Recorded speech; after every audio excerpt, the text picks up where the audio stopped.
तो दोस्तों आज हम एक्सप्लेन करने वाले हैं हीरा मंडी वेब सीरीज के सारे एपिसोड्स को। यह वेब सीरीज हाल ही में आई है और यह काफ़ी चर्चा में रही है।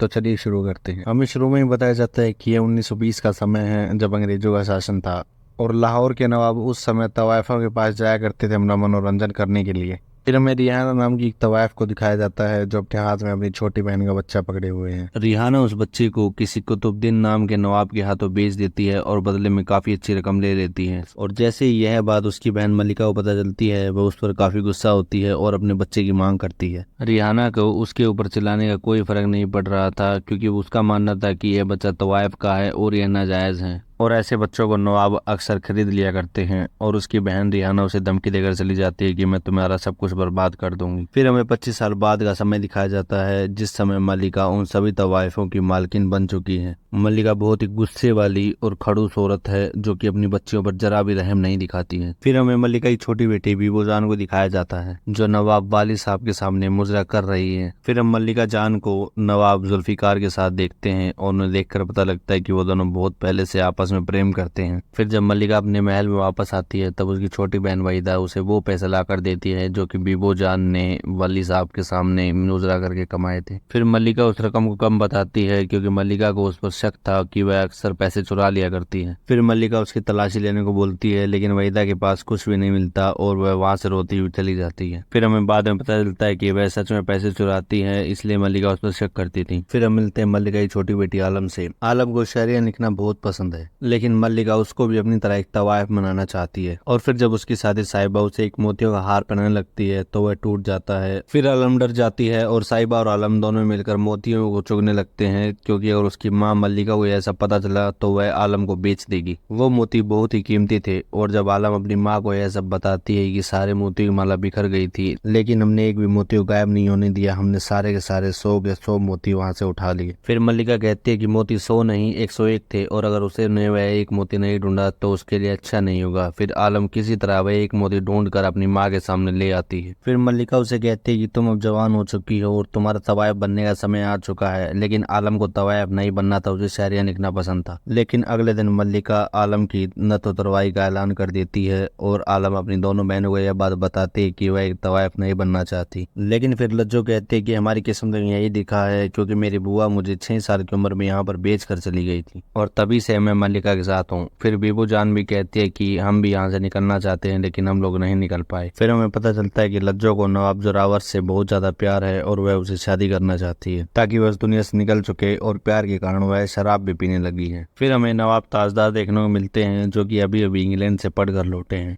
और उसकी दादी उसे कहती है कि तुम्हें थोड़ी नजाकत सीखने की जरूरत है और उसकी दादी उसे हीरा मंडी जाने के लिए कहती है। और उस समय तवायफों के पास जाना नवाबों की शान समझा जाता था लेकिन ताज वहां पर जाने से मना कर देता है क्योंकि उसे ऐसी पसंद नहीं। फिर वह सीधा जाकर अपने पिता से मिलता है और वह बात करते हुए पिता से कहता है कि अंग्रेज सब हम पर राज कर रहे हैं, हमें इन लोगों को भगाना चाहिए। लेकिन वहां पर उसकी बात का कोई जवाब नहीं देता और सब चुप खड़े रहते हैं क्योंकि उन नवाबों की अंग्रेजों के साथ अच्छी बनती थी। लेकिन उस समय कुछ लोग ऐसे भी थे जो कि अंग्रेजों से नफरत करते थे और उन्हें वहां से भगाना चाहते थे।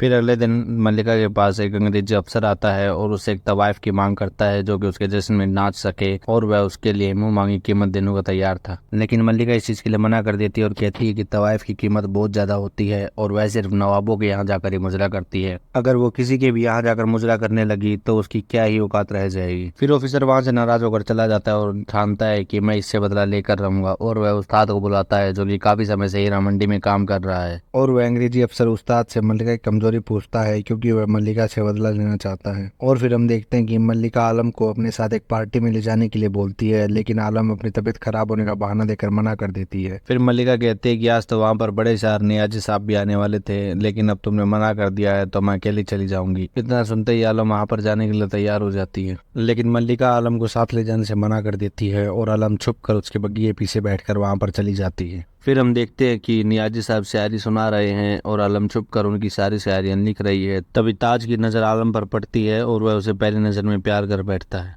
फिर ताज आलम के पास जाकर उससे बात करने की कोशिश करता है लेकिन तभी वह पार्टी खत्म हो जाती है और सब लोग जाने लगते हैं और ताज हर जगह आलम को ढूंढ रहा होता है। तभी ताज की दादी उसे बुलाती है और कहती है कि इनसे मिलिए, ये है मल्लिका और इनकी बेटी की न तो तुरवाई में हमने आपका नाम दे दिया है। फिर ताज हीरा मंडी के बारे में कुछ शब्द बोल देता है और उसकी बेइज्जती कर देता है और मल्लिका इस बात से नाराज होकर वहां से चली जाती है। फिर जब मल्लिका वापस हीरा मंडी पहुंचती है तो उसे पता चल जाता है कि आलम बग्गी के पीछे बैठकर वहां गई थी और साथ में वापस आई है, लेकिन उस समय वह उसे कुछ नहीं कहती। फिर अगले दिन मल्लिका आलम की सारी शायरी किताब जलाकर उसे सजा देती है। तभी वाली साहब बीबो के साथ आशिकी कर रहे थे और तभी वो एकदम से उठकर जाने लगते हैं और कहते हैं कि कुछ लोग अंग्रेजों के खिलाफ धरना कर रहे हैं और हो सकता है अंग्रेजों पर गोलियां चला दे, इसलिए हमें वहां पर जाना पड़ेगा। फिर बीबो आलम को उसकी शायरी किताब दिलाने के लिए ले जाती है क्योंकि उसकी मल्लिका ने उसकी शायरी किताबों को जला दिया था। और फिर मौका मिलते ही बीबो पुस्तकालय में लगे आदमी से एक खास किताब मांगती है क्योंकि वह किताब उसे किसी क्रांतिकारी के पास पहुंचानी थी। फिर बीबो वह किताब लेकर वहां से बहाना बनाकर चली जाती है और आलम अपनी शायरी किताब ढूंढने लगती है और वह तभी ताज से मिलती है। उसे देखकर आलम भी खुश हो जाती है क्योंकि आलम भी ताज को पसंद करने लगी थी। फिर हम देखते हैं कि बीबो किसी क्रांतिकारी से मिलने आई है और यहाँ हमें पता चलता है कि बीबो भी क्रांतिकारियों के साथ मिली हुई है और वह भी इस देश को अंग्रेजों से आजाद कराना चाहती है और वह नवाबों से मिली हर एक जानकारी उन क्रांतिकारियों को देती है। फिर बीबो उसे बताती है कि आज वाली साहब ने बताया कि अंग्रेज अब शूट एंड साइड का ऑर्डर देने वाले हैं और वह उसे वह किताब देती है जो वह पुस्तकालय से लाई थी और उस किताब में और कुछ नहीं बल्कि एक बंदूक होती है। दूसरी तरफ आलम ने अपनी पसंद की सारी किताबें खरीद ली थी, लेकिन अभी तक ना ही ताज आलम को जानता था और ना ही आलम ताज को जानती थी। लेकिन आलम को पता चल गया था कि ताज उस बुक स्टोर में काम करता है और फिर आलम वहां से जाने लगती है क्योंकि बीबो अभी तक नहीं आई थी और जैसे ही वह जाने लगती है वह दंगों में फंस जाती है।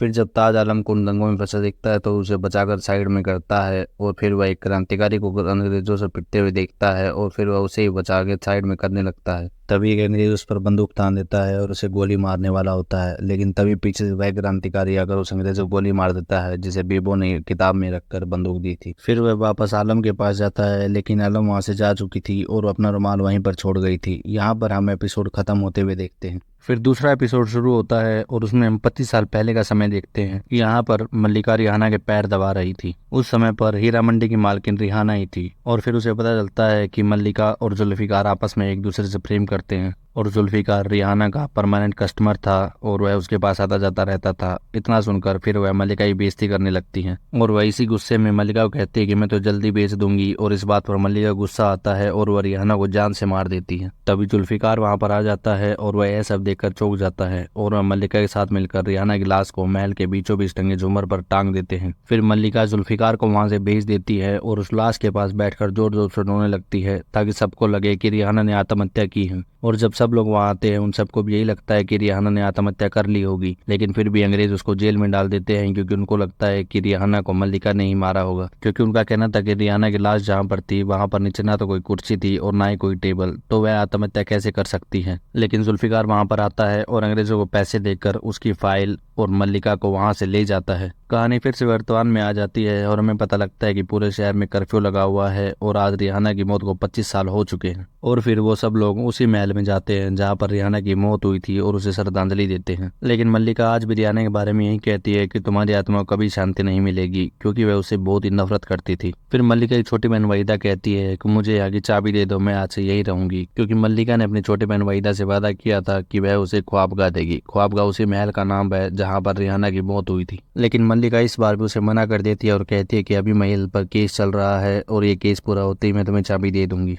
उसके बाद हम लज्जो को देखते हैं जो कि अपनी बहन बीबो के पास बैठी है और वह उसे बताती है कि वह जोरावर से कितना प्यार करती है और वह उसे शादी करने के बाद उसके साथ कहाँ कहाँ घूमना चाहती है। लेकिन फिर बीबो उसे बताती है कि जोरावर किसी और लड़की से प्यार करता है और लज्जो को यह बात बड़ी चुभती है और वह दारू पीकर जोरावर के पास चली जाती है और वह जब महल में जाने लगती है तो वह वहीं पर गिर जाती है। उसके बाद हम ताज को देखते हैं जो कि इत्र वाले के पास गया हुआ है और वह उसे आलम का रुमाल देकर कहता है कि इसमें जो सुगंध आ रही है वह इत्र किसने लिया था। लेकिन वहां पर आलम की दोस्त साहिबा होती है और वह उस रुमाल को देख लेती है और वह उस रुमाल को चुपचाप ले जाकर आलम को दे देती है और उस समय साहिबा को भी पता चल जाता है कि आलम ताज को प्यार करने लगी है। फिर हम देखते हैं कि लज्जो शराब के नशे में जोरावर से मिलने जाती है और जोरावर भी उसे कह देता है कि मैं किसी और से प्यार करता हूँ और मैं उसे शादी करने वाला हूँ। यह बात सुनकर लज्जो को बहुत दुख होता है और वह वहां पर हंगामा करने लगती है और जोरावर उसे हाथ पकड़कर उस कैफे से बाहर निकाल देता है और लज्जो बाहर खड़ी खड़ी तड़पती और रोती रहती है। फिर हम देखते हैं कि आलम को बहुत ज्यादा तैयार किया गया है और मल्लिका आज उसकी नित्य तुरवाई की रस्म रस्म करने वाली है और उसी के लिए उसने बहुत सारी तैयारियां और सजावट की है। लेकिन आलम को ऐसा बिल्कुल पसंद नहीं आ रहा था। और दूसरी तरफ बीबो को पता चल जाता है कि जोरावर किसी और से शादी करने वाला है और उसकी शादी में लज्जो ही मुजरा करने जा रही है। लेकिन बीबो लज्जो को वहां पर जाने से मना कर देती है, लेकिन मल्लिका उसको जाने के लिए कहती है। फिर हम देखते हैं जोरावर की शादी हो रही है और लज्जो वहां पर मुजरा कर रही है। और जब वह मुजरा कर रही थी तो वह थोड़ी थोड़ी देर में जोरावर के नजदीक जा रही थी और उसके नजदीक जाती जा रही थी। लेकिन जोरावर को ऐसा बिल्कुल पसंद नहीं आ रहा था और वह उसे एक थप्पड़ लगा देता है। उसी के बाद तभी के तभी वहां पर मल्लिका आती है और वह कहती है कि लज्जो ने जो किया वह गलत है और वह इसके लिए माफी मांगती है, लेकिन जो तुमने किया उसके लिए तुम्हें माफी मांगनी होगी। यह सुनकर जोरावर गुरूर में बोलता है कि तुम तो वाइफों की हमारे सामने औकात ही क्या है। उसके बाद मल्लिका को गुस्सा आता है और वह एक सच बताती हैं और कहती है कि तुझे लगता है तो नवाबों की औलाद है, असल बात तो यह है कि तुम मेरा लड़का है और तेरा बाप तुझे मुझसे छीन कर ले गया था। उसके बाद जोरावर भरी महफिल में खुद को शर्मसार महसूस करने लगता है और सोचता है कि वह आज तक सोच रहा था कि वह नवाबों की खून है, लेकिन वह तो सच में एक तवाइफ की औलाद है। उसके बाद मल्लिका और लज्जो एक के बग्गी में साथ जा रही थी और लज्जो वहां पर जाते जाते भी शराब पी रही थी। तभी लज्जो एकदम से गिर जाती है और जब मल्लिका उसे देखती है तो उसे पता चलता है कि लज्जो अब इस दुनिया से जा चुकी है। फिर सब तवाइफें लज्जो को अंतिम विदाई दे रही थी और सब लोगों को ऐसा लग रहा था कि जो भी प्यार करता है अंतिम में उसकी मौत ही होती है। उसके बाद हम देखते हैं फरीदान वहां पर आती है जो कि रिहाना की बेटी थी और वह बिल्कुल अपनी माँ की तरह लगती थी। वह मल्लिका के पास आती है और उसे धमकी देती है कि मैं अपनी माँ का बदला तुमसे लेकर रहूंगी और जल्द ही यहाँ से एक और जनाजा उठेगा। और वह इतना बोलकर अपनी माँ की अंगूठी मल्लिका के हाथ से छीन लेती है और फिर वह वहां से जाने लगती है और यहाँ पर एपिसोड 2 खत्म हो जाता है। फिर एपिसोड 3 शुरू होता है और वहां पर हम जुल्फिकार और मल्लिका को एक साथ देखते हैं और वहां पर वहीदा आती है और मल्लिका को बताती है कि रिहाना के नाम पर 2 महल हैं। पहला तो वह है शाही महल जिसमें आप रहती हैं और दूसरा है ख्वाब का महल जो कि वीरान पड़ा है। और वह मल्लिका से कहती है कि दूसरा ख्वाब का महल आप मेरे नाम कर दीजिए और मल्लिका कहती है कि ठीक है, मैं उसे तुम्हारे नाम कर दूंगी। और वहीदा कुछ दस्तावेजों को दिखाकर कहती है कि आप इस पर दस्तखत कर दीजिए ताकि वह महल कानूनी रूप से मेरे नाम पर हो जाए। इतना कहने के बाद वहां पर माहौल गर्म हो जाता है और जुल्फिकार को गुस्सा आता है और वह उसी पेन से वहीदा के चेहरे पर हमला करता है जो पेन वह दस्तखत करने के लिए लेकर आई थी। और वही चेहरे पर लगा हुआ निशान वहीदा आज तक छुपाती आ रही है, क्योंकि अगर वह निशान लोगों को दिख जाता तो वह सुंदर नहीं दिखती। और फिर से कहानी वर्तमान में आती है और इसी बात को लेकर मल्लिका और वहीदा उस ख्वाबगाह महल के लिए कोर्ट में जा रहे थे।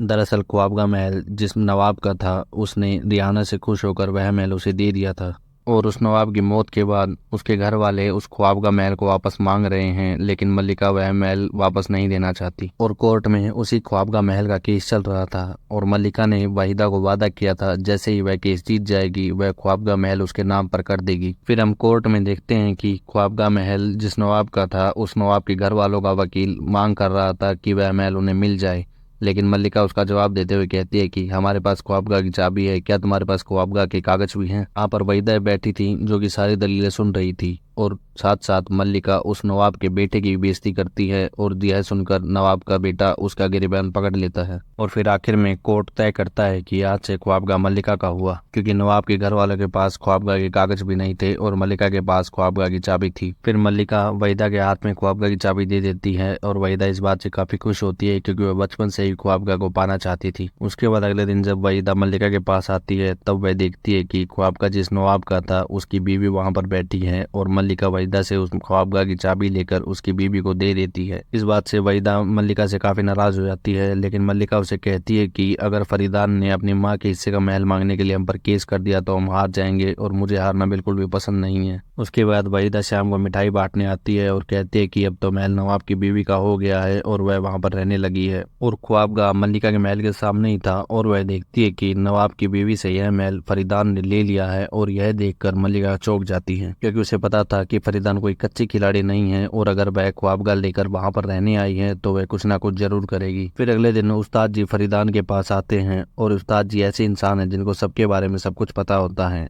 और वह फरीदान को मल्लिका की कमजोरियां बताने लगते हैं। वह उसे मल्लिका की बेटी आलम के बारे में बताते हैं कि आलम एक तवाइफ नहीं बनना चाहती और वह किससे प्रेम भी करती है। और वह साथ में यह भी बताता है कि एक अंग्रेजी अधिकारी यहाँ पर अभी अभी आया है और वह भी मल्लिका से बदला लेना चाहता है, तुम्हें उस अंग्रेजी अधिकारी से मिलना चाहिए। फिर आलम ताज से मिलने के लिए उसी पुस्तकालय में जाती है और वहाँ उसके मालिक से उसे पता चलता है कि ताज वहाँ पर काम नहीं करते बल्कि एक नवाब है। फिर आलम सोचती है कि अगर किस्मत में लिखा होगा तो वह ताज से फिर से मिल जाएगी। लेकिन ताज तो क्रांतिकारियों के पास आया था और वह वहां पर हामिद नाम के एक आदमी को भाषण देते हुए देखता है और वह हामिद बताता है कि आगे हमें क्या क्या रणनीतियां अपनानी है और हमें क्या क्या करना है। और अब ताज भी उन क्रांतिकारियों के साथ मिल गया था। दूसरी तरफ हम उस्ताद को देखते हैं जो कि ख्वाबगाह में फरीदा के पास कुछ लड़कियों को लेकर आया था जो कि वहां पर तवायफ का काम करेंगी। फिर वह फरीदा के पास जाता है और वह उसे ताज की फोटो दिखाता है और बताता है कि आलम इसी से प्रेम करती है और मल्लिका ने भी इसी को चुना है जो कि आलम की नत तुरवाई में आएगा। और बताता है कि आलम इस बात को नहीं जानती और कहता है कि अगर आप इसको अपना बना ले तो मल्लिका को एक बहुत बड़ा झटका लग जाएगा। लेकिन फरीदान के दिमाग में कुछ और ही चल रहा था और वह कहती है कि अब हम आलम और ताज को मिलवाएंगे और इन दोनों में प्रेम हो जाएगा क्योंकि प्रेम से सब बर्बाद हो जाता है। फिर उस्ताद बताता है कि बीबो जान वाली साहब से बहुत प्रेम करती है, उनका भी कुछ करना है क्या। इसके बदले में फरीदान कहते हैं कि हाँ, अब वाली साहब ही हमारा शिकार होंगे। और दूसरी तरफ हम देखते हैं कि आलम भी बोजान के पास आती है और वह उसे कहती है कि आपके साथ दावत पर हम भी चलेंगे क्योंकि वहां पर बहुत से नवाब आने वाले थे और यह दावत बीबोजान के लिए वाली साहब ने रखवाई थी और उस दावत में बड़े बड़े नवाब आने वाले थे और आलम को लग रहा था कि उस दावत में ताज भी आएगा, इसलिए वह वहां पर जाना चाहती थी। फिर हम सीधा वाली साहब की दावत के समय पर पहुंचते हैं और वाली साहब अपनी दावत में बीबो की बहुत ज्यादा तारीफ कर रहे थे। तभी वहां पर फरीदान आती है और वाली साहब के साथ नजदीकियां बढ़ाने लगती हैं और यह बीबो को अच्छा नहीं लगता और उसे लगता है कि ये वाली साहब को मुझसे छीनने आई है और वह वाली साहब का हाथ पकड़कर उन्हें वहां से ले जाती है। फिर फरीदान आलम के पास जाकर बैठती है और उससे बातें करने लगती है और वह बात बातों में उससे ताज का नाम लेती है और कहती है कि अगर तुम ताज से प्यार करती हो तो कल दरगाह पर जाना और उससे मांगना, वह तुम्हारा हो जाएगा। लेकिन आलम उससे ज्यादा बात नहीं करती और फिर वह वहां से चली जाती है और उसे फिर ताज दिखता है और वो दोनों आपस में बातें करने लगते हैं और एक दूसरे को अपनी शेरो शायरी सुनाने लगते हैं। और बात तो यह थी कि वो दोनों एक दूसरे के बारे में कुछ भी नहीं जानते थे कि कौन कहाँ रहता है और एक दूसरे का नाम क्या है, लेकिन फिर भी वो एक दूसरे से प्यार कर बैठे थे। फिर फरीदान ताज के पास जाती है और उसकी मुलाकात आलम से करवाने की बात कहती है, लेकिन ताज इस बात को नहीं मानता और वह वहां से जाने लगता है। और तभी फरीदान कहती है कि तुम दोनों की मुलाकात कल दरगाह में होगी जो कि हीरा मंडी में है। लेकिन ताज फरीदान को कहता है कि उस तवायफों के इलाके में उस शरीफ लड़की का क्या काम। लेकिन फरीदान उसको यह नहीं बताती कि आलम भी एक तवायफ की लड़की है, क्योंकि फरीदान को पता था कि अगर ताज को पता चल गया कि वह तवायफ की लड़की है तो वह उसे दूरियां बना लेगा और इससे उसकी रणनीति खराब हो जाएगी और वह जो चाहती है वो नहीं होगा। फिर अगले दिन हम देखते हैं कि फरीदान ने जैसा चाहा था वैसा ही हुआ। आलम दरगाह पर जाकर ताज का इंतजार करने लगती है, लेकिन ताज वहां पर नहीं आता और यह सब नजारा फरीदान ऊपर से देख रही थी। लेकिन जब तक ताज वहां पर आता है तब तक आलम वहां से उठकर फरीदान से मिलने जा चुकी थी। और जैसे ही आलम फरीदान के पास जाती है, फरीदान कहती है कि जैसा मैंने कहा था वैसा ही हुआ है, वहां देखो ताज वहां पर आ चुका है। और आलम जब फरीदान की दूरबीन से वहां पर देखती है तो वह ताज को देखकर काफी खुश हो जाती है और उससे मिलने के लिए दौड़ती है। लेकिन फरीदान उसे रोकती है और कहती है कि अब तो तुम उससे अगले हफ्ते ही मिल पाओगे। और आलम उसकी बात मान लेती है क्योंकि अब भी फरीदान ने जैसा कहा था वैसा ही हुआ है और उसे लगता है कि आगे भी ऐसा ही होगा जैसा फरीदान कह रही है। उसके बाद फरीदान उस अंग्रेजी अधिकार से मिलने जाती है जो कि मल्लिका से बदला लेना चाहता था और वहां पर फरीदान अपनी मारियाना इस फिर से खुलवाने की बात करती है, लेकिन अंग्रेजी इस चीज के लिए मना कर देता है क्योंकि वह कहता है कि यह केस बहुत ही पुराना है और इसकी फाइल भी हमारे पास नहीं है और न ही इसका कोई गवाह हमारे पास है। और फरीदान कहती है कि उन सब का इंतजाम मैं कर दूंगी, आप बस इस केस को खोलने की तैयारी कीजिए। उसके बाद जुल्फिकार को रिहाना एक केस खोलने के बारे में सब कुछ पता चल जाता है और वह मल्लिका को जाकर यह सब बताता है और धमकी देता है कि उसकी फाइल मैंने तुम्हें दी थी और अगर वह फाइल नहीं मिली तो बात बिगड़ सकती है। और जुल्फिकार बताता है कि उस फाइल में सारे सबूतों और गवाहों के बारे में लिखा था। उसके बाद से मल्लिका वह फाइल ढूंढने लग जाती है, लेकिन उसे वह फाइल कहीं भी नहीं मिलती। फिर उसे याद आता है कि 25 साल पहले उसने वह फाइल वहीदा को संभालने के लिए दी थी और वह वहीदा को अपने पास बुलाकर उस फाइल के बारे में पूछती है और वहीदा कहती कि उसने वह फाइल तो उसी समय जला दी थी। इतना सुनकर मल्लिका के दिल को सुकून मिलता है। दूसरी तरफ फरीदान मल्लिका को एक और झटका देने की तैयारी में थी और वह अपनी नत तुरवाई की रस्म भी रख देती है। फिर मल्लिका तवायफों की एक मीटिंग बुलाती है और कहती है कि नत तुरवाई सिर्फ कुंवारी लड़कियों की होती है और इसकी नहीं हो सकती। फिर मीटिंग में सभी लोगों का कहना था कि फरीदान तो काफी सारे आदमियों के साथ सो चुकी हैं और उसे तो मल्लिका ने 9 साल की उम्र में ही बेच दिया था और सब लोग इस बात से ऐतराज करने लगते हैं कि इसकी न तो तुरवाई नहीं हो सकती। यह सुनकर फरीदान को गुस्सा आता है और वह भड़क जाती है और कहती है कि अगर यह नियम है तो आज से नियम बदल जाएगा और मैं अपनी न तो तुरवाई जरूर करवाऊंगी। और फरीदा अपने न तो तुरवाई का ऐलान कर देती है और मल्लिका उससे बदला लेने के लिए बीबोजान का आखिरी मुजरा रखवाती है और उसके बाद वह मुजरा नहीं कर पाएगी और बीबोजान आज के बाद कोटे पर भी नहीं बैठेगी और वह इसका ऐलान कर देती है, लेकिन बीबो जान इस चीज से खुश नहीं थी। मल्लिका ने ऐसा इसलिए कहा था क्योंकि हीरा मंडी में जब भी किसी की नत तुड़वाई होती है तो सारे नवाब वहां पर इकट्ठा होते हैं, लेकिन अगर किसी तवायफ का आखिरी मुजरा हो तो उसकी नत तुड़वाई भी उसके सामने फीकी पड़ जाती है और सारे नवाब वहीं पर आते हैं। और उसके बाद हम देखते हैं कि फरीदान की नत तुड़वाई में कोई भी नहीं जाता और सारे नवाब बीबो का आखिरी मुजरा देखने के लिए चले जाते हैं। फरीदान इस बात से काफी गुस्सा हो जाती है और तभी उसके पास मल्लिका आती है और उसकी बेइज्जती कर कर वहां से चले जाती है। इस पर फरीदान मल्लिका को कहती है कि यह चाल बेशक तुम जीत गई हो, मुझसे बचकर रहना, जो अगली चाल मैं चलूंगी वह बहुत ही भयंकर होगी। और यहाँ पर एपिसोड 3 खत्म हो जाता है। उसके बाद एपिसोड 4 की शुरुआत में हम देखते हैं कि फरीदान बहुत ही निराश है क्योंकि उसकी नत तुड़वाई में कोई भी नहीं आया। फिर उसके पास वालिद साहब आते हैं और उसे बताते हैं कि हमने बीबो जान को आखिरी सलामी दे दी है, अब से हम रोज तुम्हारे पास आया करेंगे।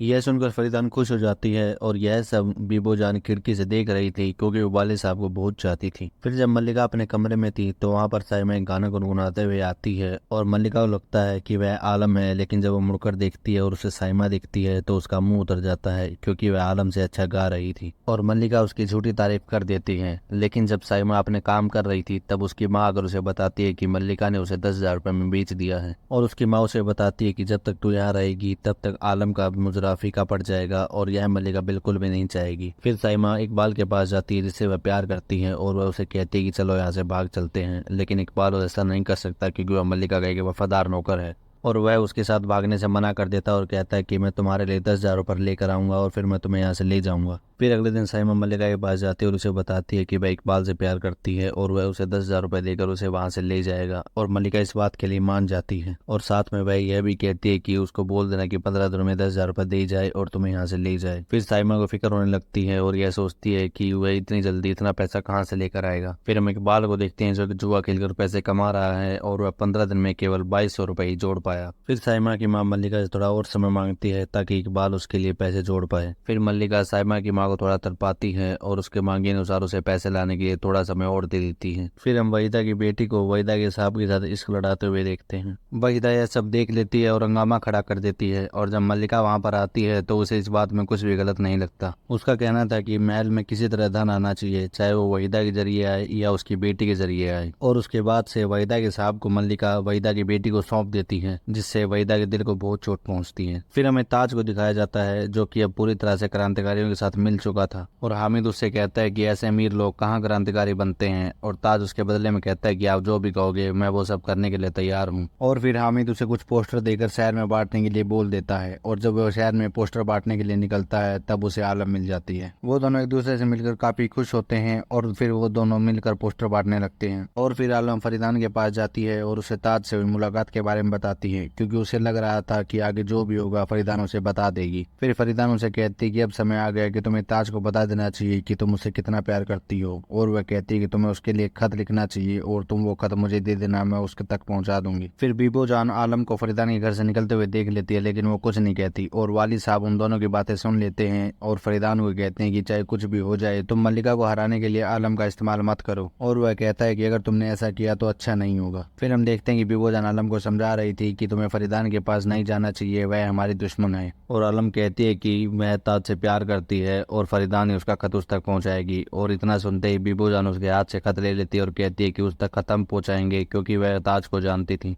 लेकिन बीबो जान वह खत पुस्तकालय में लाकर दे देती है और उसे लगता है कि उसका कोई पीछा कर रहा है। फिर वह खत ताज के पास पहुंच जाता है और ताज जब आलम के दिल की बातों को पढ़ता है तो वह बहुत खुश हो जाता है। और फिर हम देखते हैं कि फरीदान उस अंग्रेजी अफसर को अपने घर बुलाती है और उसे बताती है कि मेरे पास मल्लिका के खिलाफ गवाह है और वह उस गवाह का नाम वहीदा बताती है। और यह सुनते ही अंग्रेजी अफसर वहां से चला जाता है क्योंकि उसे लगता है कि रियाना का केस फिर से नहीं खुल सकता क्योंकि वहीदा कुछ भी नहीं बोल रही थी। फिर हम देखते हैं कि ताज अपने पिता का भी उसके बिजनेस में हाथ बंटवाता है और उसके पिता को लगता है कि वह अंग्रेजों के खिलाफ नहीं है। फिर ताज की फाइल से कुछ पेज गिर जाते हैं और उन पेजों में से एक पेज को पढ़कर उसके पिता को पता चल जाता है कि वह भी क्रांतिकारी से मिल चुका है और वह भी अंग्रेजों के खिलाफ हो चुका है। फिर दूसरी तरफ हम देखते हैं कि फरीदान वहीदा से पूछती है कि तुम उस अंग्रेजी अफसर के सामने मुंह क्यों नहीं खोला, लेकिन वहीदा कहती है कि मैं मुंह खोलने के बदले में ख्वाबगा चाहती हूँ। फिर हम कुछ क्रांतिकारियों को देखते हैं जहाँ पर हामिद है और हामिद एक एक प्लान बनाता है कि आज रात एक अंग्रेजी अफसर अपनी सालगिरह मनाने वाला है और इसी बीच बीबो जान उस बड़े अंग्रेजी अफसर एंडरसन के पास जाएगी ताकि वह डिपार्टमेंट के बारे में कोई खबर ला सके। फिर हम दूसरी तरफ एंडरसन की पार्टी में चलते हैं और वहाँ पर हम देखते हैं कि ताज ने ही क्रांतिकारियों को बुलाया हुआ था और ताज के पिता को यह सब पता था और वह उसे समझाता भी है कि हमारे होटल को ऐसे बर्बाद मत करो, लेकिन ताज तो सिर्फ आजादी चाहता था। फिर एंडरसन जब टॉयलेट में जाता है तो बीबो जान भी वहाँ पर चली जाती है और उसके करीब आकर उसे अपनी बातों में फंसा लेती है। फिर हम इकबाल को देखते हैं जो कि पैसे कमाने के लिए आज भी जुआ खेल रहा था और तभी पुलिस वहाँ पर आकर उसे पकड़ लेती है और हमें पता चलता है कि इन सब के पीछे मल्लिका का ही हाथ है। फिर इकबाल भाग कर सैमा के पास जाता है और उसे आज तक जितने भी पैसे उसने इकट्ठे किए थे उसे दे देता है और कहता है कि मैं बाकी के पैसे भी जोड़ कर ले आऊंगा।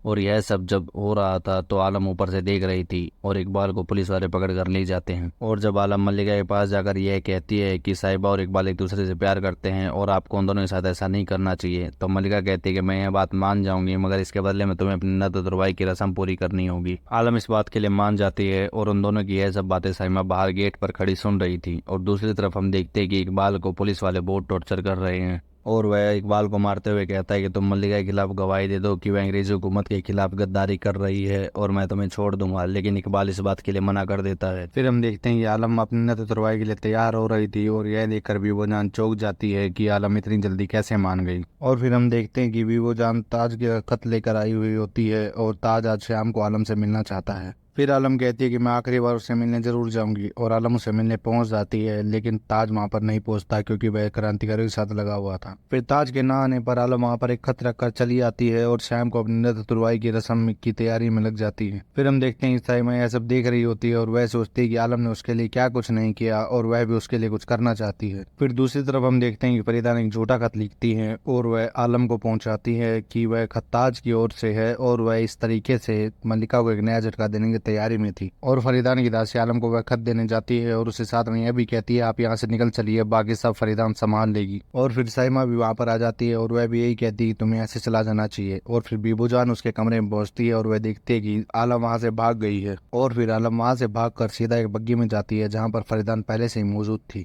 और फिर फरीदान आलम को अपनी बातों में फंसा लेती है ताकि वह वहाँ से भाग जाए। और फरीदान उसे कहती है कि प्यार में क्या गलत क्या सही। और फिर बीबो जान मल्लिका के पास जाकर उसे बताती है कि आलम वहाँ से भाग गई है। फिर महल की सारी रोशनियां बुझा दी जाती हैं और दूसरी तरफ हम फरीदान को देखते हैं जो कि आलम को वहां से भगाकर काफी खुश लग रही थी। और यहाँ पर एपिसोड 4 की समाप्ति होती है। फिर एपिसोड 5 की शुरुआत में हम देखते हैं कि आलम फरीदान के कहने पर वहां से भागकर सीधा ताज के पास जाती है। फिर ताज भागकर आलम के पास आता है। फिर आलम उसे खत के बारे में बताती है और खत पढ़कर ताज हैरान था क्योंकि उसने वह खत नहीं लिखा था। और वह बातें पढ़कर ताज को पता चल जाता है कि आलम हीरा मंडी की है और वह हीरा मंडी से बहुत नफरत करता है। और यह सब बातें जानकर ताज आलम को अपनाने से मना कर देता है और फिर ताज आलम को वहां से जाने के लिए कहता है। और दूसरी तरफ फरीदान जश्न का ऐलान कर देती है क्योंकि वह आलम को घर से भगाकर मल्लिका को हरा चुकी थी। और दूसरी तरफ हम देखते हैं कि मल्लिका अपना आपा खो बैठती है और पागल वाली हरकत करने लगती है क्योंकि उसकी बेटी आलम घर छोड़कर चली गई थी और बीबो जान मल्लिका को संभालने की कोशिश में लगी हुई थी। और फिर ताज आलम को कहता है कि चलो मैं तुम्हें घर छोड़ाता हूँ, लेकिन आलम मना कर देती है कि मैं वहां जाकर तवायफ नहीं बनना चाहती। और फिर ताज आलम को अपने घर ले आता है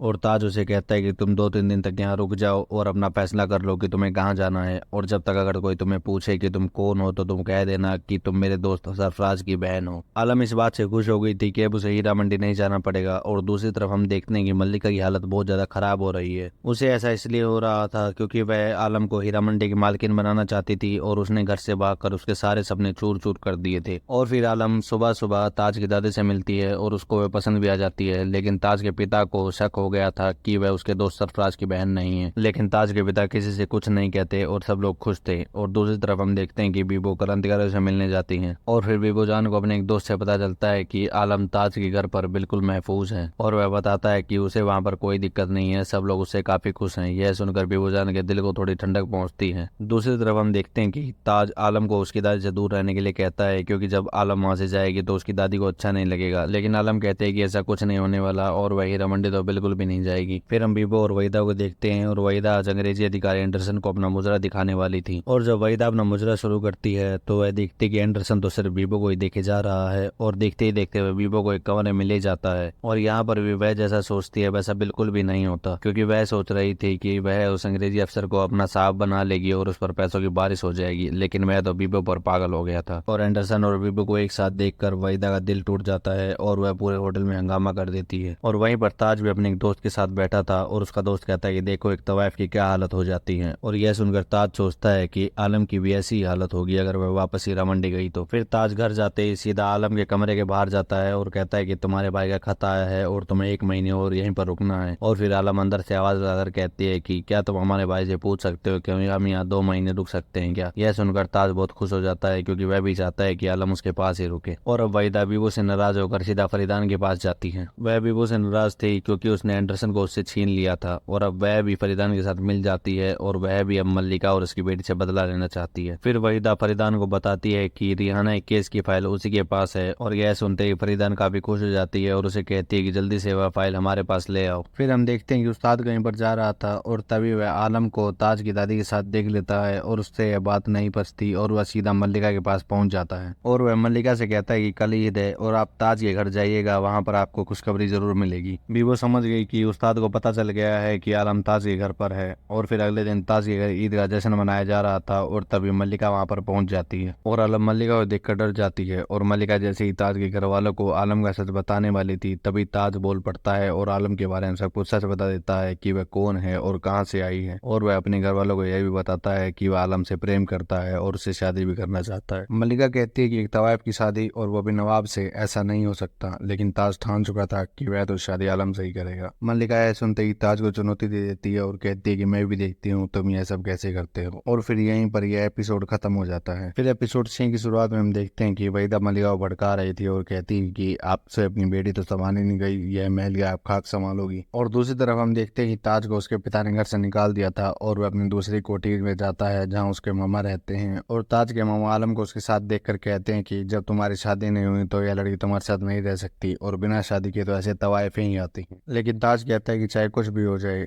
आलम मेरे साथ ही रहेगी और यह सुनकर उसके मामा वहां से चले जाते हैं। फिर हम वहीदा को रियाना की फाइल निकालते हुए देखते हैं क्योंकि उसे पता था कि वह फाइल उसे कभी ना कभी काम जरूर आएगी और उसने वहीं पर उस फाइल को गार्ड रखा था। और अगली सुबह होते ही वहीदा वह फाइल फरीदान के पास ले जाती है और फिर वो दोनों उस फाइल को कार्टराइट के पास ले जाने के लिए निकल पड़ते हैं। तभी उस्ताद वहां पर आता है और बताता है कि कार्टराइट तो 15 दिन के लिए बाहर गए हुए हैं। इस बात को सुनकर वहीदा को गुस्सा आता है, लेकिन फरीदान कहती है कि जब मैंने 15 साल इंतजार किया है तो 15 दिन और इंतजार कर सकते। दूसरी तरफ हम देखते हैं कि ताज और आलम आज साथ में सो चुके थे। फिर हम जुल्फिकार और मल्लिका को साथ में देखते हैं जहाँ पर जुल्फिकार मल्लिका को बता रहा है कि फरीदान बहुत ही पहुंची हुई चीज है। जुल्फिकार यह भी बताता है कि वह कई नवाबों के साथ धोखाधड़ी कर चुकी है और उसके खिलाफ काफी सारे केस चल रहे हैं और उससे संबंधित फोटोज भी मल्लिका के हाथ लग जाती हैं। और यह फोटोज अगर पुलिस में दे दी जाए तो फरीदान को कोई नहीं बता सकता क्योंकि उसने कई नवाबों को जान से ही मारा था और कईयों के महल तक छीन लिए थे। यह देखकर मल्लिका बहुत खुश हो जाती है। और दूसरी तरफ हम देखते हैं कि फरीदान अपनी कुछ फोटोज खिंचवा रही है तभी मल्लिका वहां पर आती है। मल्लिका वहां पर रियाना की फाइल देखती है लेकिन वह घबराती नहीं और वह फरीदान को उसकी फोटोज दिखाती है और कहती है कि मेरे पास ऐसी फोटोज और भी हैं, अगर तुम मेरी फाइल छुपा कर रखोगी तो मैं भी तुम्हारी इन फोटोज को छुपा कर रखूंगी क्योंकि अगर तुम्हारी ये फोटोज बाहर आ गई तो पुलिस तुम्हें नहीं छोड़ेगी। इस पर फरीदान चुप रहती है और उसकी बात मान जाती है और वह शाम को वहीदा को बुलाकर कहती है कि इस फाइल में कोई भी सबूत नहीं है। यह सुनकर वहीदा समझ जाती है कि सारे सबूत फरीदान ने ही गायब किए हैं।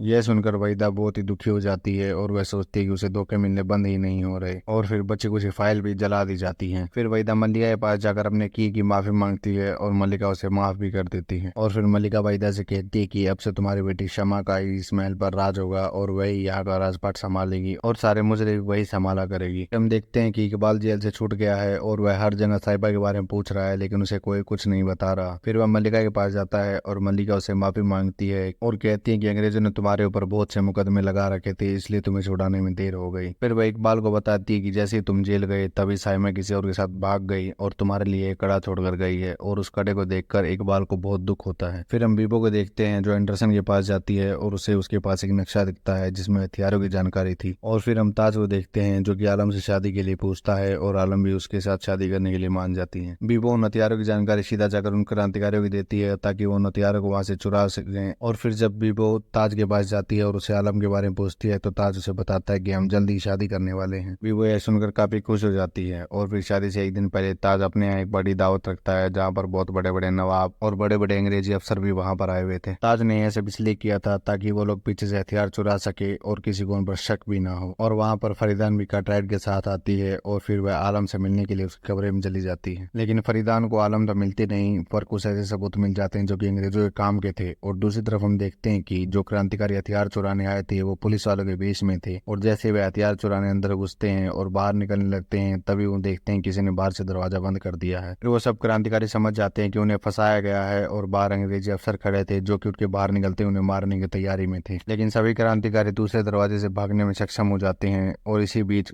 अंग्रेज उन पर गोली चलाते हैं और कुछ क्रांतिकारियों को गोली भी लग जाती है। और फिर हम देखते हैं कि आलम फरीदान से मिलती है, लेकिन आलम उससे काफी नाराज थी क्योंकि उसने झूठे खत के जरिए उसे उसके घर से भगाया था। फिर फरीदान कहती है कि मैंने यह सब तुम्हारे प्यार के लिए किया, लेकिन आलम उसकी एक नहीं सुनती। और फिर जब कार्टराइट और फरीदान साथ में थे तब कार्टराइट को पता चलता है कि पीछे से हथियार चोरी हो गए हैं, और फिर कार्टराइट वहां से जाने लगता है, लेकिन फरीदान उसे रोकती है और कहती है कि मैं तुम्हें बता सकती हूँ कि यह चोरी किसने की है और मेरे पास इस चीज के सबूत भी हैं। लेकिन वह कार्टराइट से कहती है कि तुम्हें मैं बता तो दूंगी, लेकिन इसके बदले तुम्हें मेरा एक काम करना पड़ेगा। और वह इस बात के लिए मान जाता है और फरीदान उसे बताती है कि रियाना वाला केस तो वापस ले चुकी हूँ, मगर तुम उसकी चोरी छुपे तहकीकात करते रहो, मुझे किसी भी हाल में मल्लिका से बदला जरूर लेना है। फिर कार्टराइट उसकी इस बात के लिए मान जाता है और फरीदान उसे चोरी के सबूत दे देती है, और वो सबूत उसे आलम और ताज के कमरे से मिले थे। फिर हम देखते हैं कि आलम अपनी शादी के लिए बहुत खुश थी। तभी वहां पर पुलिस आ जाती है और आलम भाग कर सारे सबूत छुपाने लगती है जिसमें क्रांतिकारियों की सारी जानकारी थी, और ताज वहां पर नहीं था और पुलिस वाले आलम को सबूत के साथ पकड़ लेते हैं और उसे पीटते हुए वहां से ले जाते हैं। और फिर हम देखते हैं कि अंग्रेजों ने जो चोरी करने वालों पर गोली चलाई थी उनमें से वह गोली हामिद को लगी थी, और उन लोगों को लगता है कि उन लोगों में से कोई गद्दार है, वरना पुलिस वालों को यह कैसे पता चला कि वो लोग वहां पर चोरी करने गए हैं। तभी वहां पर एक आदमी आता है और ताज को बताता है कि तुम्हारी कोठी पर रेड पड़ी है और आलम को पुलिस वाले उठाकर ले गए हैं और सारे सबूत भी उनके हाथ लग गए हैं। ताज तभी वहां से जाने लगता है और सब लोग उसे रोकने लगते हैं, और हामिद उसे कहता है कि आज तुम्हें तय करना होगा कि तुम्हें महबूबा चाहिए या देश चाहिए, और तभी ताज शांत होकर वहां पर बैठ जाता है। लेकिन ताज फिर भी अगले दिन अपने पिता के साथ पुलिस स्टेशन जाता है, और कार्टराइट को ताज पर बहुत ज्यादा शक था क्योंकि उसकी कोठी पर जो भी सबूत मिले थे उनमें वह भी शामिल लग रहा था। और तभी वहां पर आलम को बुलाया जाता है और आलम कहती है कि यह जो भी षड्यंत्र रचा गया था वह सब मैंने रचा था, इसमें ताज का कोई हाथ नहीं है। पुलिस वाला ताज को कहता है कि तुम तो आलम से शादी करने वाले थे फिर भी तुम्हें नहीं पता चला। तभी ताज कहता है कि इन तवाइफों से कौन शादी करता है। फिर एपिसोड 7 की शुरुआत में हम देखते हैं कि बीबो और मल्लिका साथ में बैठे हैं और बीबो मल्लिका को बताती है कि आलम को पुलिस ने अरेस्ट कर लिया है।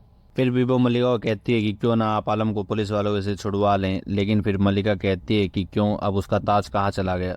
फिर भी वो कहती है कि ताज का तो पता नहीं, आप आलम को बचा लीजिए। फिर अपनी बेटी के लिए मल्लिका पुलिस स्टेशन पहुंच जाती है, लेकिन जैसे वो पुलिस स्टेशन पहुंचती है वहां पर कार्टराइट नहीं होता और वहीं पर बैठकर मल्लिका उसका इंतजार करने लगती है। और कार्टराइट तो फरीदान के साथ था और मल्लिका को उसका इंतजार करते करते रात हो जाती है और फिर कार्टराइट वहां पर आता है। फिर कार्टराइट कहता है कि आपकी बेटी क्रांतिकारियों के साथ मिली हुई है इसलिए हम उसे नहीं छोड़ सकते, और मल्लिका कहती है कि मैं अपनी बेटी को छुड़ाने के लिए कुछ भी कर सकती हूँ। यह सुनकर कार्टराइट अलग ही मूड में आ जाता है और फिर मल्लिका को गाने के लिए कहता है और मल्लिका गाती है, और फिर वह उसे नाचने के लिए कहता है और मल्लिका नाचती है। फिर कार्टराइट उसे कपड़े उतार कर नाचने के लिए कहता है। इस पर मल्लिका को गुस्सा आ जाता है, लेकिन यहाँ पर सवाल उसकी बेटी का था तो मल्लिका अपना सारा शरीर उस अंग्रेज को सौंप देती है और फिर सारे अंग्रेज एक एक करके मल्लिका के साथ संबंध बनाते हैं। फिर कार्टराइट जब फरीदान के पास होता है तो वह कहता है कि हमने मल्लिका से बदला ले लिया है और मेरा बदला पूरा हुआ। यह सुनकर फरीदान दुखी हो जाती है क्योंकि उसने सोचा था कि वह मल्लिका को बर्बाद कर देगी, लेकिन इन अंग्रेजों ने तो उसकी इज्जत को सरेआम लूट लिया था, और फिर वह रोने लगती है। फिर हम मल्लिका को देखते हैं कि उसके साथ जो कुछ भी हुआ वह नहीं भूल पा रही थी और उसकी हालत बहुत नाजुक थी, बेशक वह अपनी बेटी आलम को वहां से छुड़ा लाई थी। फिर हम देखते हैं कि आलम और बीबोजान साथ में हैं और आलम बीबोजान को बताती है कि वह पेट से है और उसके पेट में ताज का बच्चा है। यह सुनकर बीबो काफी खुश होती है और फिर आलम कहती है कि मैं अपने बच्चे को दुनिया में जरूर लाऊंगी और उसे बताऊंगी कि तुम्हारे बाप कौन है। फिर ताज जब बीबो से मिलता है तो वह उससे आलम के हालचाल पूछता है और आलम उसे बहुत सुनाती है और कहती है कि तुम तो उसे जेल में छोड़ आए थे, और फिर वह उसे बताती है कि तुम बाप बनने वाले हो, आलम के पेट में तुम्हारा बच्चा है। यह सुनते ही ताज सीधा अपने पिता के पास जाता है और उनसे कहता है कि वह ताज से शादी करना चाहता है, लेकिन उसके पिता इस बात के लिए मना कर देते हैं। लेकिन ताज की दादी इस बात के लिए मान जाती है और अगले दिन ताज और उसकी दादी मल्लिका के पास आते हैं आलम का रिश्ता लेकर।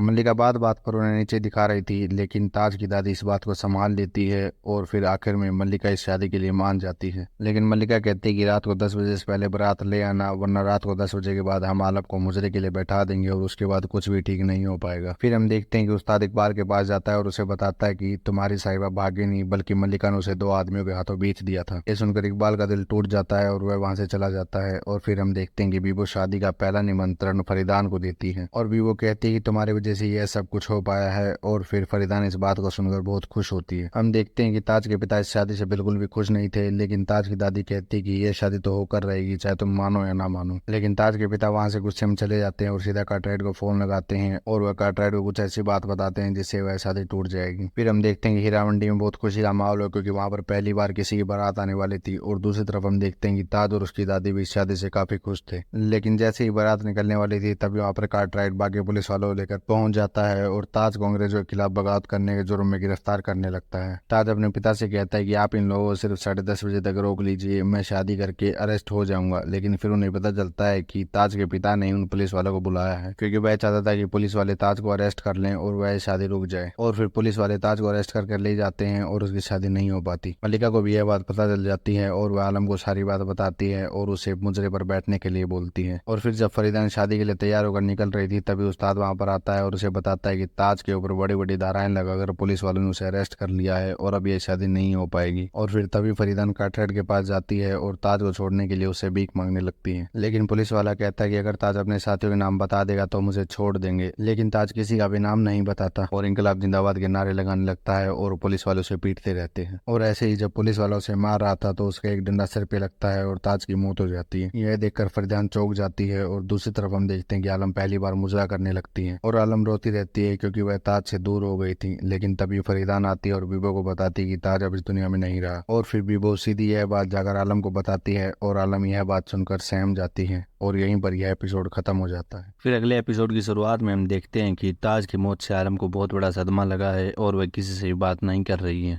मल्लिका आलम की इस हालत को देखकर बहुत दुखी होती हैं और फिर भी वो जान आलम को ताज की कब्र के पास ले जाती हैं और आलम ताज की कब्र पर पड़कर फूट फूट के रोने लगती है। फिर ताज के पिता अंग्रेजी अफसरों से पूछते हैं कि ताज की मौत कैसे हुई, तो अंग्रेजी अफसर झूठ बोल देते हैं और कहते हैं कि हमारे पुलिस स्टेशन पर कुछ क्रांतिकारियों ने हमला कर दिया था और ताज कहीं हमें उनके राज ने बता दी, इसलिए उन्होंने ताज को मार दिया। और जाते जाते वो अंग्रेजी अफसर ताज के पिता को हीरा मंडी के खिलाफ भड़काने की कोशिश करते हैं और फिर वो चले जाते हैं और ताज के पिता फूट फूट कर रोने लगते हैं और उन्हें इस बात का पछतावा भी होता है कि उन्होंने ताज को गिरफ्तार क्यों करवाया। फिर हम मल्लिका और फरीदान को एक साथ देखते हैं और ऐसा लगता है जैसे उनमें मन मुटाव खत्म हो गया है। और फिर मल्लिका फरीदान को उसके महल की चाबी देती है और वह फरीदान से कहती है कि मेरी बेटी इस महल को नहीं चला पाएंगी क्योंकि इस महल को चलाने के लिए कमीनापन और चालाकी होनी बहुत जरूरी है, जो कि पहले मुझ में थी और अब तुम में है। और फिर उन दोनों में दोस्ती हो जाती है और फरीदान जाते जाते वह महल की चाबी वापस मल्लिका को दे जाती है और कहती है कि मैं तो इसे छीन कर ही ले जाऊंगी। और दूसरी तरफ हम देखते हैं कि क्रांतिकारी अंग्रेजों पर हमला करने का प्लान बना रहे थे और अंग्रेजों को उनके अड्डे के बारे में पता चल गया था। तो फिर बीबो जान उन्हें अपने महल ले जाने लगती है और इसी बीच उनके एक साथी की मौत हो जाती है। और जब बीबो जान उनको किसी तरह अपने महल में ले आती है तब मल्लिका उन सबको देख लेती है, लेकिन वह कुछ नहीं कहती और कहती है कि इनको लज्जो के कमरे में ले जाओ और इनके लिए खाने का इंतजाम भी करवाती है। और मल्लिका भी क्रांतिकारियों के साथ मिल जाती है क्योंकि उसे भी अंग्रेजों से आज़ादी चाहिए थी।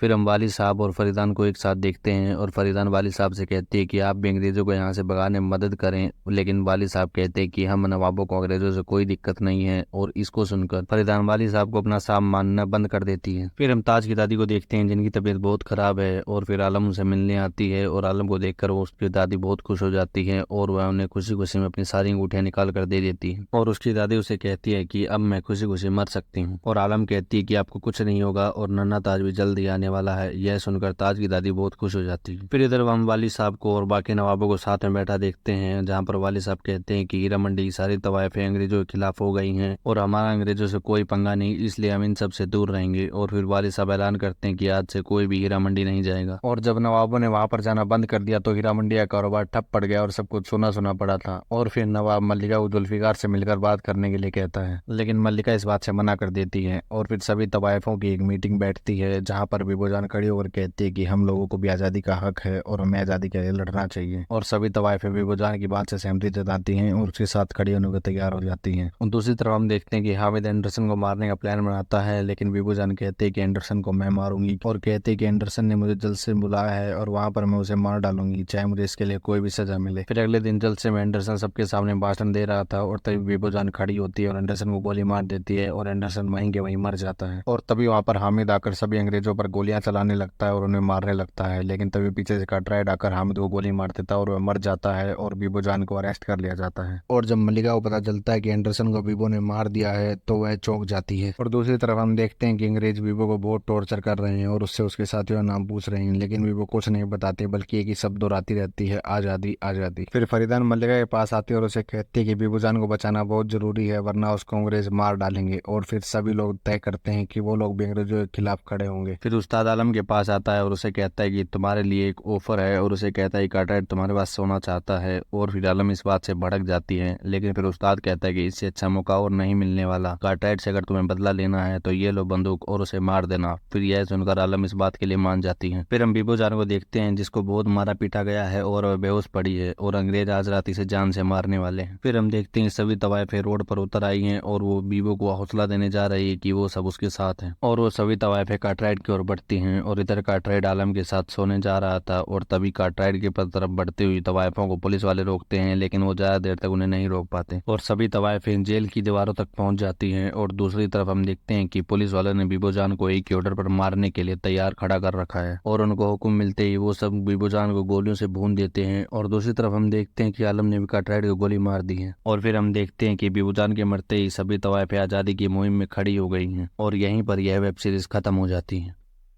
यह वीडियो अंत तक देखने के लिए आपका धन्यवाद। और अगर आप चाहते हैं कि मैं आपकी बताई किसी फिल्म का एक्सप्लेनेशन करूं तो आप मुझे कमेंट करके बता सकते हैं। और जाने से पहले वीडियो को लाइक करें, कमेंट करें और शेयर करें और बताएं कि आपको वीडियो कैसे लगी और चैनल को सब्सक्राइब जरूर करें।